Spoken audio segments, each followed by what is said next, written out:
ಇವತ್ತು ನಾನು ನಿಮಗೆ 5 ನಿಮಿಷದಲ್ಲಿ ಆನಿಯನ್ ರೈಸ್ ಹೇಗೆ ಮಾಡೋದಂತ ಹೇಳ್ಕೊಡ್ತೀನಿ.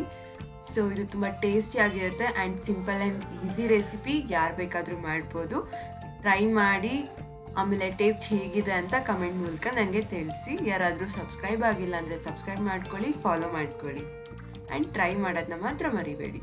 ಸೊ ಇದನ್ನು ಮಾಡೋಕ್ಕೆ ನಾವು ಮಸಾಲ ರೆಡಿ ಮಾಡ್ಕೋಬೇಕು. ಮಸಾಲೆಗೆ 8 ಬೆಳ್ಳುಳ್ಳಿ, ಒಂದು ಅರ್ಧ ಶುಂಠಿ ಮತ್ತು 3 ಬ್ಯಾಡಗಿ ಮೆಣಸಿನ್ಕಾಯಿ ಮತ್ತು 1 ಟೊಮ್ಯಾಟೊ ಇಷ್ಟು ಹಾಕ್ಕೊಂಡು ಫೈನ್ ಮಿಕ್ಸಿ ಮಾಡ್ಕೊಬೇಕು.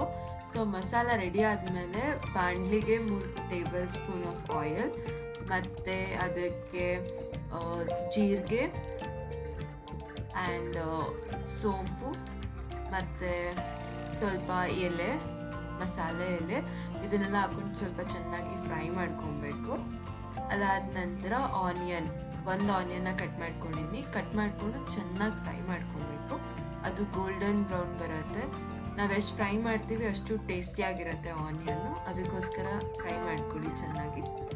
ಅದಾದಮೇಲೆ ನಾವು ಸ್ವಲ್ಪ ಅದಕ್ಕೆ ಅರಿಶಿನ, ಚಿಲ್ಲಿ ಪೌಡರ್, ಸಾಲ್ಟ್ ಮತ್ತು ಧನಿಯಾ ಪೌಡರ್ ಇಷ್ಟು ಹಾಕ್ಕೊಂಡು ಚೆನ್ನಾಗಿ ಮಿಕ್ಸ್ ಮಾಡ್ಕೊಳ್ಳಿ. ನಿಮ್ಮ ಹತ್ರ ಚಿಕನ್ ಮಸಾಲ ಇದ್ರೂ ಹಾಕ್ಕೊಳ್ಳಿ, ತುಂಬ ಟೇಸ್ಟ್ ಕೊಡುತ್ತೆ ಮತ್ತು ಕಲರ್ ಕೂಡ ಚೇಂಜ್ ಆಗುತ್ತೆ.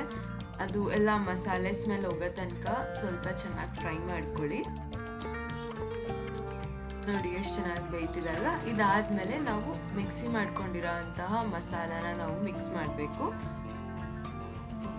ಸ್ವಲ್ಪ ನೀರು ಹಾಕ್ಕೊಂಡು ಮಿಕ್ಸ್ ಮಾಡ್ಕೊಳ್ಳಿ, ವೇಸ್ಟ್ ಆಗಬಾರ್ದಲ್ವ ಅದಕ್ಕೆ.